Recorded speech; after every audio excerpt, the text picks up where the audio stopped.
Salut à toutes et à tous, nouveau numéro de Comics et vous. Aujourd'hui on va parler d'un grand classique qui est sorti il y a déjà à peu près un mois, mais j'avais pas eu le temps de vous le présenter, c'est Captain America Blanc du fameux duo Jeff Lobb, Tim Sale.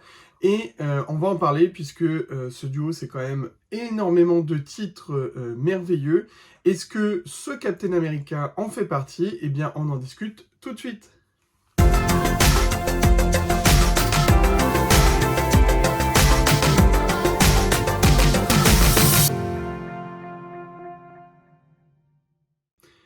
Donc, Captain America Blanc vient clôturer une série de plusieurs titres du duo Jeff Lobb, Tim Sale chez Marvel, dont Daredevil jaune, Spider-Man bleu, Hulk gris, qu'on peut d'ailleurs retrouver tous dans cet Icons. Alors, je ne sais plus s'il est toujours disponible, puisque, comme vous le savez, le format Icons n'est plus disponible chez Panini.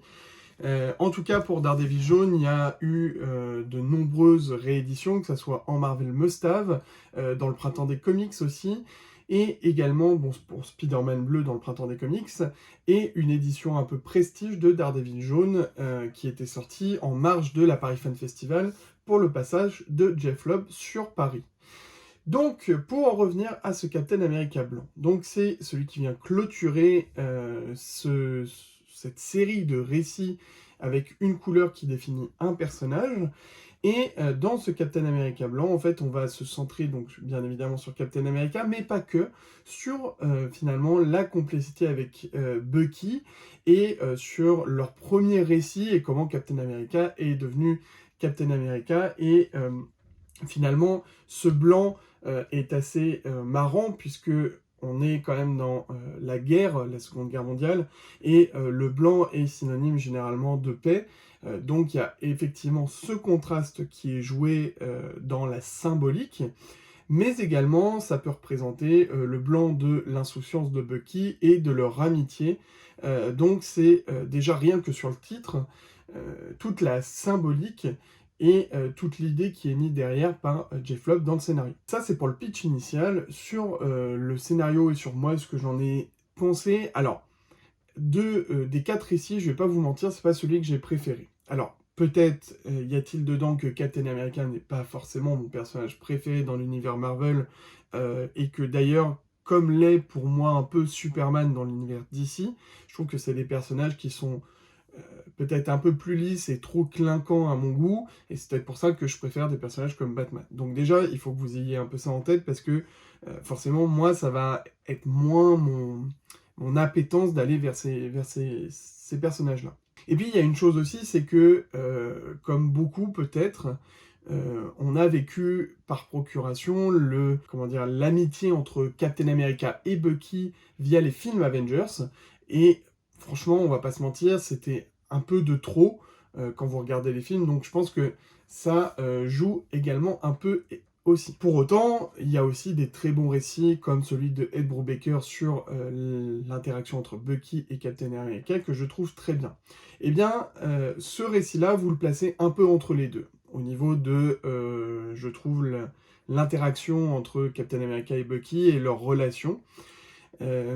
Après, il y a plein de moments qui sont très très bien décrits. L'histoire en soi, c'est Captain America durant la Seconde Guerre mondiale, donc pour moi, c'est un retour aux sources. Et ça, par contre, j'ai très apprécié d'être durant la Seconde Guerre mondiale et d'avoir Captain America justement à ce moment-là, face à une menace. Donc vous découvrirez l'histoire principale et de comment déjouer le plan machiavélique de certains nazis. Bon, c'est pas le point le plus important. Ce qui va vraiment être important, c'est justement cette relation qu'a Captain America avec les autres, et notamment avec Bucky. Et du coup, comment Captain America est devenu aussi Captain America dans sa façon de penser. Puisque, on le rappelle, avant l'injection du sérum du super soldat, finalement, Captain America, c'est un mec lambda. Sur ça, je trouve que le scénario de Jeff Lobb est pas mal, mais c'est pas non plus la chose la plus incroyable quand on compare ne serait-ce qu'à Spider-Man Blue ou même à Daredevil jaune, qui sont, je trouve, un cran au-dessus du scénario et de ce que peut dégager le personnage. Là, je trouve que c'est un peu lisse. Alors, encore une fois, le petit bémol de peut-être que pour moi Captain America est trop lisse, mais je trouve que c'est un peu lisse dans les interactions, et finalement l'un des personnages que je trouve moins lisse, c'est le sergent Fury, Nick Fury, qui va apparaître, bon petit spoil, mais qui apparaît, et que je trouve bien plus intéressant dans comment il a été traité. Si vous prenez un récit de Jeff Loeb Team Sale, c'est aussi pour le dessin de Team Sale que vous voyez donc en couverture, mais que je vais vous montrer un peu plus en détail. Alors le dessin de Team Sale, pour moi, c'est, comme pour beaucoup, je pense, franchement, une pure merveille.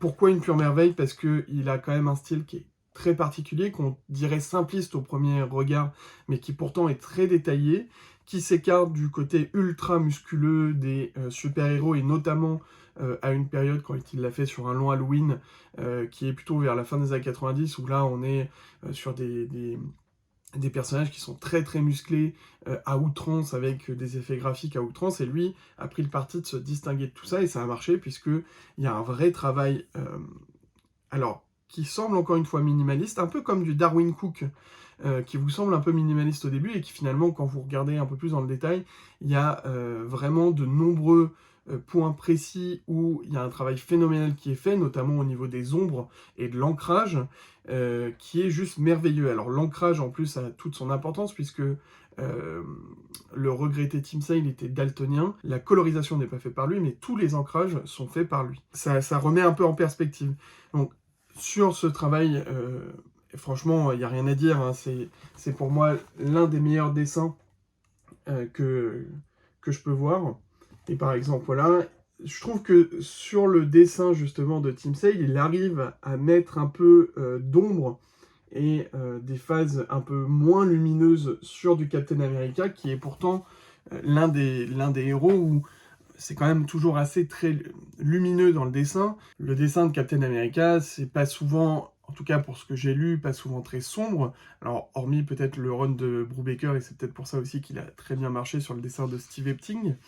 Mais là, on arrive à mettre des images très sombres. Alors, on sent qu'il y a quand même une imprégnation un peu de Apocalypse Now, et ça, c'est pas pour me déplaire, parce que c'est l'un de mes films préférés.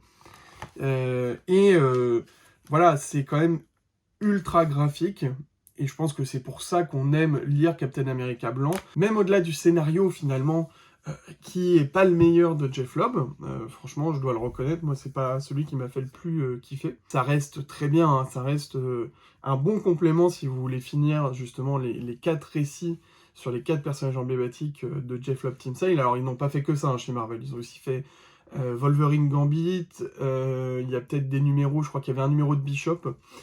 Donc il y a d'autres choses qui ont été faites par ce duo-là, mais c'est vraiment ces 4 récits qui ont été commandés pour eux, pour ce duo-là, pour faire vraiment avoir carte blanche, justement pour travailler tout le personnage. Donc comparé à du Daredevil jaune, qui est pour moi l'un des chefs-d'œuvre de ce duo-là, avec un long Halloween chez DC et chez Batman, je trouve que Captain America blanc, c'est peut-être un peu en dessous. Pour autant, j'ai énormément apprécié le fait de revenir dans la Seconde Guerre mondiale et d'avoir un récit qui s'ancre dans la première partie de vie de Captain America. J'ai quand même apprécié la relation avec Bucky Barnes, même si pour moi il y a toujours ce petit fond de je les ai trop vus en BFF dans Avengers au cinéma, et du coup ça crée un peu ce décalage, mais ça reste une très bonne histoire sur ça. Juste l'intrigue principale est pas incroyable, il y a un petit détour par la France, donc ça c'est cool, le petit clin d'œil pour nous. Après c'est le personnage de Captain America que je trouve un peu lisse à mon goût, ça d'ailleurs j'aimerais bien que vous me disiez si vous l'avez trouvé aussi lisse, ou si c'est moi, mon approche du personnage qui fait ça. Donc, dans un must-have, bien évidemment, au prix de... alors je sais plus combien c'est maintenant, mais je crois que c'est 16 €. Au prix de 16 €, ça reste quand même plutôt sympa, c'est un risque faible par rapport au prix, et voilà, je vous conseille quand même d'aller le lire, ne serait-ce que pour la patte graphique de Tim Sale, du regretté Tim Sale, qui avait cette patte graphique qui était propre à lui, et c'est quand même rare un artiste où on se dit, dès qu'on voit le premier trait, c'est Tim Sale par exemple. Donc juste pour ça, allez le voir, et puis si vous avez la possibilité de choper ces Tycoons, je vous encourage vraiment à les lire, puisque les histoires sur Daredevil jaune, Hulk gris et Spider-Man blue sont vraiment là aussi extraordinaires. Et franchement, ce duo Jeff Loeb, Tim Sale, ça reste quand même une valeur très sûre dans les comics. Donc, Captain America en must-have, c'est un très bon choix. Alors, j'espère que cette vidéo, vous l'aurez appréciée. N'hésitez pas à le dire, à mettre un pouce, à la partager. Pas mal de choses qui arrivent. Le concept d'un artiste, une vidéo, ça va arriver. D'autant plus en relisant Tim Sale, ça m'a donné vraiment envie. Donc peut-être que le premier, ce sera Tim Sale d'ailleurs. Peut-être cet été, plutôt à la rentrée, je pense. Il y a aussi un format que j'aimerais bien faire revenir, c'est les 5 minutes rétro. Ça me prend pas énormément de temps et ça me permettrait de vous faire un petit retour sur des choses qui sont sorties il y a plus longtemps et pour vous donner peut-être aussi envie de relire certaines choses un peu plus anciennes. Donc les 5 minutes rétro, ça va revenir, peut-être cette semaine, peut-être la semaine prochaine. Et un live qui arrive très rapidement sur Sean Murphy avec la team de la table est ronde, Mister No et GD Comics. La date arrive très prochainement, là on est en train de la booker, pour vous parler de Sean Murphy, de son nouveau récit sur Zorro. Et donc voilà, restez connectés, il y a pas mal de choses qui arrivent. En tout cas, ça fait toujours plaisir, vous êtes toujours plus nombreux et je vous remercie. Donc en attendant, portez-vous bien et je vous dis à très vite. Salut. Viens voir le